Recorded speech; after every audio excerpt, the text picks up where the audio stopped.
কোরআন কদরের রাতে আল্লাহ তাআলা নাজিল করেছেন। এই কোরআন ছিল লাউহে মাহফুজে 30 পারা 114টি সূরা। এর একটি ব্যাখ্যা হলো আসমান হলো 7টি, দুনিয়ার নিকটবর্তী আসমানের উপরে একটি ঘর আছে, তার নাম হলো বাইতুল ইজ্জাত।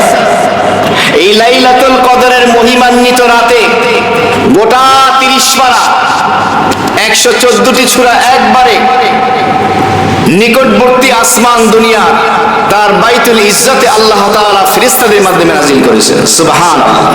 তাহলে কদরের রাতে গোটা কোরআন একবারে নাজিল হয়েছে লাউহে মাহফুজ থেকে দুনিয়ার নিকটবর্তী আসমানের বাইতুল ইজ্জতে।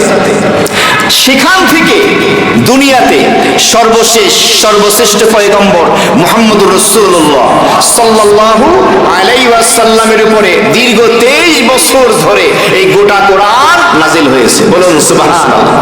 তাহলে গোটা কোরআন একবারে নাজিল হয়েছে রমজান মাসে কদরের রাতে, আর 23 বছর ধরে নবীজির উপরে আস্তে আস্তে সময় অনুযায়ী, প্রয়োজন মাফিক, জরুরত অনুযায়ী আল্লাহ তাআলা নাজিল করেছেন এই গোটা কোরআন।